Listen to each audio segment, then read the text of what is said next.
Good morning, everybody. Happy Thursday, and welcome to episode number 48 of the Steel City Insider podcast. I am one of your hosts, Jeremy Hritz, alongside, I got to point this way, Mr. Jim Wexell. How are you today, sir? I'm doing really good, Jeremy. Thank you for asking. How are you? Spectacular, especially after the conversation that we just had with Pro Bowler, All Pro, Super Bowl winner, Hall of Famer, guard of the Pittsburgh Steelers, Alan Faneca. How was that conversation, Jim? Well, we talked about his charity that he's working for, and you could talk a little bit about that, or you'll introduce it when Alan comes in. But we got to talk football with him too, Yes. and that was fun. Current, past and current. I think it was only like 15, 17 minutes, but I thought it was good. Alan looks good. He's sharp. He looks happy. I've talked to him when he wasn't so happy. Even after wins, sometimes he wasn't so happy. He's a guy they really could use in the locker room right now. And before we got on here, you were describing his demeanor in the locker room and on the football field. And you are right. The Steelers are lacking that type of player. We're very excited to have that interview coming up for you here in a little bit. Jim and I are going to get in quickly to the loss to the Baltimore Ravens this past weekend, 16-14, losing Kenny Pickett to a concussion. Not sure whether or not he's going to be back this weekend. Maybe it's Trubisky, maybe it's Mason Rudolph. But Jim, I know we don't want to spend a ton of time because we want to get our viewers over to the Alan Faneca interview, but thoughts from this weekend's game? Um, well, the defense, the run defense. You talk about running the same play. The Ravens ran the same play over and over and over and gashed them, bludgeoned them. The fact, and D.I. Davis wrote about this morning, the fact that it was a 2-point game is stunning. It tells you how bad the Ravens quarterback was. Yeah. Because they bludgeoned the Steelers. They beat them up. Yeah. This is a defense made up of hybrids, apparently. They're not the 3-4 that they used to be, even when they line up as 3-4. It's not what it used to be. They don't have the defensive end. They don't have the nose tackle. Martravis Adams is a penetrating nose tackle for when they do use a nose tackle. Tyson Alualu is 35. Cam Hayward, we saw the 2 plays when he played on the nose. And I hope Cam doesn't punch me in the face for saying this, but I've seen that before when he's played on the nose. It isn't natural for him. It's not a fit, but he'll do anything that's asked. And sometimes he does it well, but it's just not his position. He's an angular guy. So they got bludgeoned. And their other defensive end isn't Aaron Smith or Brett Kiesel or any of the other 3-4. They've had some big, long, more length. Ogunjobi is more of a penetrating type too, so they're more penetrating. They're trying to fight today's pass era teams, and it's coming back around. These run teams are bludgeoning them. The Atlanta in the second half, the Browns, the Ravens, San Francisco is out there. They do the same thing. It's coming back around. I always hope the Steelers would take advantage of these hybrid defenses with a real punishing offense. It looks like they're building it. It's not there yet. And it's not going to get any easier because the Panthers have a strong running game. They've got the Ravens one more time in Baltimore, and you're closing out the season with the Browns with Nick Chubb. And we remember what happened on that Thursday night game earlier this year. So they're going to have to show some improvement. But do you think it's more of a personnel element on that defensive line, or is it schematic with the defense that they're trying? Maybe there is a transition that's occurring in the NFL right now where they're moving away from the ability to defend a pass to more of a they need to shift over to more run-focused defense. Well, loss of two, it hurt badly. And they drafted Loudermilk, a late round pick, but that same type of build is to it. Aaron Smith, Brett Kiesel. So I don't know if I don't know if it's schematic because they seem to be drafting similar likewise guys. Tyson Alualu got old. They have I just can't give them a pass on for letting Javon Hargraves get away. And Alualu is old. Ogunjobi was an emergency fill-in for experience. So his style, you can't say they're going with that style. It's hard to say that, and unless they are. Yeah. But I mean, they had to it. They drafted Loudermilk. They have another young guy. It's lost on me right now, but you know, and Hayward's 33. So, boy, you got to think defensive line is a high priority. Yeah, it's got to be. And then just one more element from the Ravens game, Jim, before we get into the interview with Mr. Faneca. Quarterback position, Kenny Pickett took a shot early in the game on a play that a lot of people are saying should have been a roughing the passer call. Wasn't called. Can't cry over spilt milk, but he's in the concussion protocol. I did see that he was limited in practice yesterday. If Kenny can't go, is Mason going to get his first opportunity? No. I think this is another phony quarterback derby for him. Got it. And, he's the best deep ball thrower on the team. Apparently they want a mobile quarterback. Mitch played well, except for his mistakes. I mean, that's what quarterbacking is all about, those mistakes, right? Yeah. He did look better. He played better, and he's got a great attitude. I don't want to dismiss him because Mason's had a great attitude too. Kenny looks all right. Yeah. I mean, I wouldn't be surprised if he played this week. Yeah. Are we sure he had a concussion? We don't know officially. We know he's in the protocol.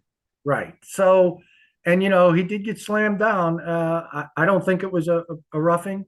Somebody, a couple people, more than a couple, are mentioning that it was a face mask. I didn't notice that. I wasn't looking for it. So if that was that, but I don't see roughing.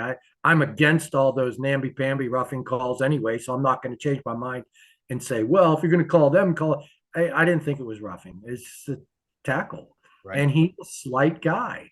You couldn't grab Roethlisberger like that and whip him down like you can Kenny Pickett or in the day Jim McMahon, who I've compared Kenny Pickett to, and now I'm wondering if I should compare him to McMahon because of the fragility.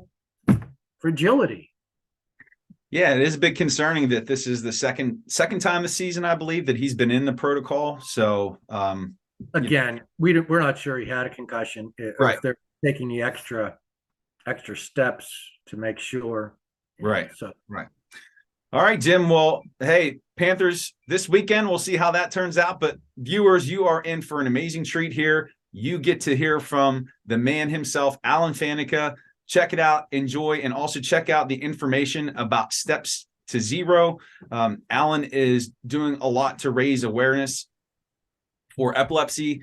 He struggles with it himself. So check out in our show notes. We have a link for that. But without further ado, here is Mr. Alan Faneca. All right, everybody, we have a very special guest with us today, none other than Mr. Alan Faneca, Hall of Famer, Pittsburgh Steeler, Super Bowl winner, Super Bowl XL. Was just saying before we got on here, I remember that Willie Parker run, and Alan had a lot to do with that. Alan, thanks so much for joining the show. How are you today? I'm doing good. Thanks for having me. We are very glad to have you here. And Alan, we want to start by talking about the campaign that you're supporting, the Steps Toward Zero. We know that this is something very important to you, and we want to share that with our viewers and listeners. Can you talk a little bit about that for us?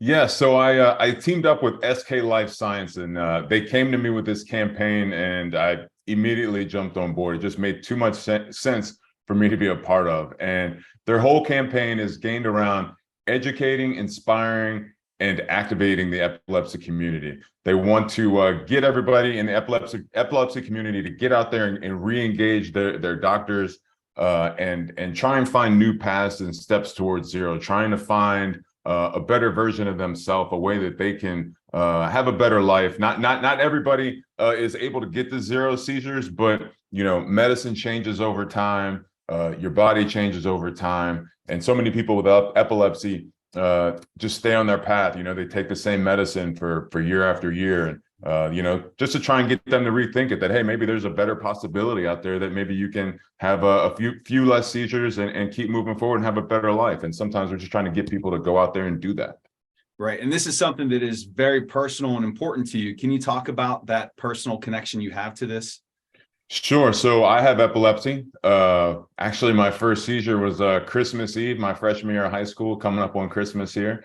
And my daughter as well has a form of epilepsy. But so I've lived with it, and I've gone through it. I've I've had my bouts with it, so it's very near and dear and personal to my family.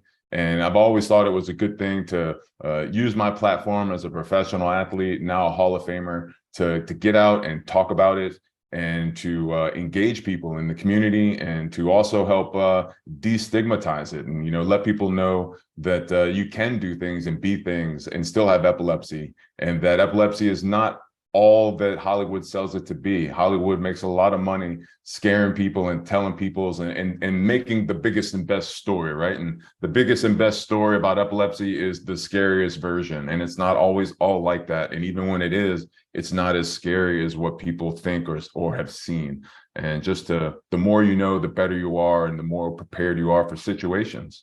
Right.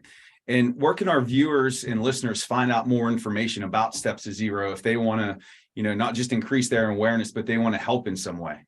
Sure. You can go to stepstowardszero.com, and everything in the campaign is there for them to find information, how to engage your doctors, how to learn more about epilepsy, as well. To help out, you can, on your social media platform, you can hashtag Steps Towards Zero, and SK Life Science is going to donate $1 to the Epilepsy Foundation.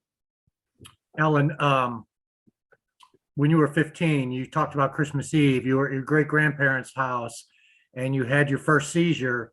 And my understanding is when you came out of it, all the relatives were hovered over you and you thought it was time to open presents. Pretty much, not exactly, but definitely was like that. It felt like nightmares to me during the night. I had a couple of them and was just really rambling around my great-grandparents' farmhouse, crying and upset. Then we wake up in the morning and, everybody's like a little tiptoey around me. And I'm like, man, let's go, man. It's Christmas time. What are we doing here? Let's go. I'm fine. Let's go. So it was a little bit like that. Well, that's kind of what your doctor said to you when you finally figured this out and you asked if you could play football, and he said, no, you're fine. Let's go. You were a little surprised, but I know I was definitely surprised. We got past all the how does this change my life questions, because this is back in the day when you had to go get answers from your doctor. You couldn't just peck away at your computer and find out about everything. So we had this long list of questions, and then at the end of it was like, all right, sports, this, that, and football, running around hitting people with your head. And he said it so nonchalantly that my mom and I, we looked at each other and we're like, you know what football is, right, Doc? Like running around. And he's like, yep, go do it. Go, don't stop anything you're doing and keep chasing your dreams. And I never asked again. I ran with that one. Well, that was about 30 years ago? 31 years ago. I was just looking at this. It's 31 years. So how much progress has been made in the medication and treatment? And now, because you're seeing the next generation too. Sure. Yeah. My daughter has it. So, we see the next, her steps that she's gone through and done, and it's different for everybody, but, 31 years of medicine, things change, ideas change, just better ways to take care of yourself, even outside of medicine, have changed. So, there's just all these changes, that have been going on. And sometimes somebody's been on their path, like I said, for years and just have accepted what they're at. And, they might be having a couple of seizures a year, and, that don't really realize that, hey, it might go down to zero, maybe potentially. So you're not affected at all anymore? I mean, you had to give a big speech recently. I've read about Neil Young. He used to have epilepsy, and when he first started the concert scene, he would hurry the last solo at the end because he felt it coming. Do you still have that? Is it anything like that? I still have my moments. I pretty much, I'm good. I take my medication. I take 2 pills 3 times a day, every day for the last 31 years. But I still have my moments really it's when you forget about taking it. For me, it's really about when I forget about taking care of myself, and I'm worried about my kids. Kids are in the hospital or sick or something, and you don't take your medication. That's really my biggest concern currently. I'm sure Jeremy has some football questions too about these current Steelers, but I'm going to ask you the tough one, and then I'm going to duck. Were you excited when you saw rookie quarterback Kenny Pickett put into the lineup? Who wouldn't be excited, right, Jim? I mean, everybody loves a rookie quarterback, right? When I you're mean, not, what's better in the world than a good young rookie quarterback back there? when you're in the fan base, when you're not worried about blocking for him, I guess you would be excited, but otherwise not so much. I thought it made too much sense when they drafted him. After having that stability that they had been for so long, you see, as an organization, I think you sit back and you see all the other things they're able to do, right? We're able to spend money on the D line, or we can extend to this guy. We don't have to worry about that guy. When you're always chasing the quarterback position, you're potentially losing or wasting money chasing it, and you're not able to take care of everything around him. And, that doesn't help the guy at the quarterback position either. But I think having gone through that made too much sense for them to pick a quarterback and to try and continue that stability. Go ahead, Jeremy. Alan, do you see any parallels between the path that Kenny Pickett is following, now being inserted as a starter, as a rookie, to Roethlisberger? And I'm not trying to make a comparison or say that they're similar in any way, but have you seen anything on tape that says, hey, there are some connections here? They both kind of move well, right? They both have got a little bit of mobility to them. It's probably not their biggest part of their game. He does make some really good decisions out there, but you can definitely tell there's a learning process going on. And that's the same thing with Ben and with every young quarterback. You're seeing things for the first time. You're in a new offense, right? I think so many people discount that. Even for an offensive lineman like me, you're in that same offense for your entire college career, and all of a sudden somebody hands you a new book that's 5 times the size, and you're supposed to go play with it. And then so many things change from week to week that really in college they didn't change. They don't change that often. You are who you are. In the NFL, you're expected to learn and adapt and be able to play in 6 days later after you've been given the information. So, it only gets easier from year one. So I'm sure you watched the Ravens game, Steelers Ravens. Yeah. What do you think? What do you think of the current status of the Steelers? Current state of the Steelers? It's inconsistent. I think is probably the best thing to say. I think especially on offense, we've got some drives and then we just don't get any more drives. Defense is still doing what they do. It's just not the full 60 minutes, as Coach Tomlin likes to say, right? It's not the full game, and that's what's kind of lacking. And how many close games have we lost this year? I'm not sure on that one, but it's been a couple we've been in the mix at the very least, right? And it just haven't been able to get over that hump. In my opinion, I think the offensive line, being a bunch of newbies for the most part, has progressed physically. Mm-hmm. But still, I think there's a leadership, and I'm not blaming these guys, they're young. There's a leadership level missing that, Max Starks told a story on the Wolfley show with me on it. He talked about how you guys would get to the sideline and you and Hardings, everybody was supposed to talk about it, but Max said he wasn't allowed to talk. Kendall was too young. He knew better not to talk. And Marvell was too quiet to talk. You and Jeff talked. They don't have you and Jeff or any facsimiles. How big of a need is that? You got to find it. You do need it. You do need it, right? You got to go out there, regardless of, if you've got a Hall of Fame coach like Russ Grimm there to talk to you on the sideline. Like, you're the guys out there seeing the things. You're the guys that have to assimilate the information once you get back on the sideline. Like, hey, I saw this, you saw this. All right, next time I'm going to do this. I'm going to give you a little hand and then I'm going to go. Or, all these kind of little mini conversations have to happen like that before you get back out there on the field. So it's definitely needed. It doesn't take a vocal person. It just takes, getting the ball rolling. You just can't all sit down on the sideline. And I haven't watched the sideline, to see what they're doing. But, you definitely just can't all come back there and just sit down and get ready for the next drive, drinking Gatorade. So there is a lot to be done between series. So, Alan, sorry. Go ahead, Jeremy. Go ahead. I say, Alan, so I know looking at this year, it would take a small miracle, maybe a large miracle for this team to make the postseason. But looking ahead, how far do you feel that this team is away from being competitive for a playoff spot? And then looking ahead to the draft, our Steelers fans are always looking ahead to, the future. What do you see as those needs coming up in the draft this offseason? What a question. What are our chances of getting in the playoffs, and what do you think about the draft all in one? Like, which one you pulling for here? That's a double shot. A double shot. Oh man. It doesn't look to me like it's in the cards this year. And that's just what it is. I think they're going to finish out strong, play some games in there, keep it tight, win some games. I just don't think they've, like we said, we've missed out on a couple of the closer games, and you gotta win some of those games that you're within a touchdown or less. You got to find ways to win those games, especially when you're on the line or below the line. In the draft, man, that's for Jim, man. That's his deal right there. He'll tell you what's coming up next. What's our biggest need next year, Jim? Well, I'm going to say buy my new book, and you can find out. There you go. I tossed it up for you. My opinion, I mean, they do need a corner, but I think they need locker room leadership from the line. You draft an Alan Faneca, he doesn't take over the locker room for a couple of years, right? But he's your guy for the next 10 to 15 years. He's the policeman in there.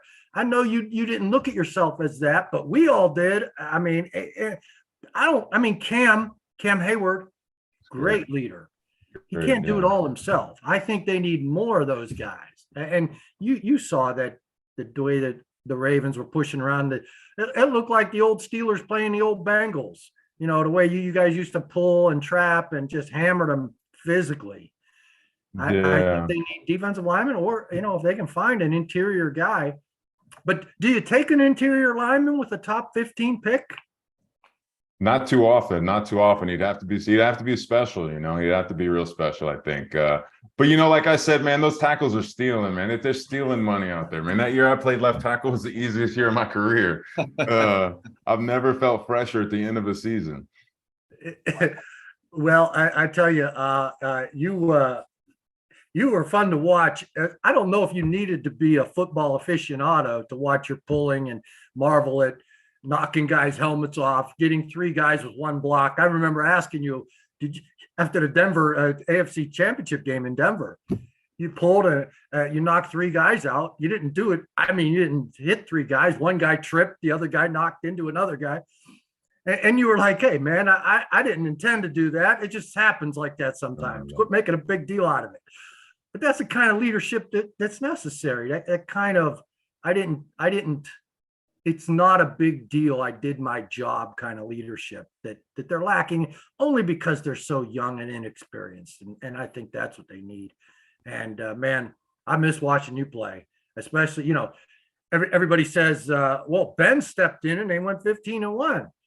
Well, why can't Kenny do better? Well, Kenny didn't have Allen, Jeff, Marvell, Max, Jerome, and a defense that's ready to go. So. Correct. Yeah. Ben's situation was a little, it was served up on a platter a little bit for him. It's just team wise, not for him, but I mean, as a team, we were built ready to go.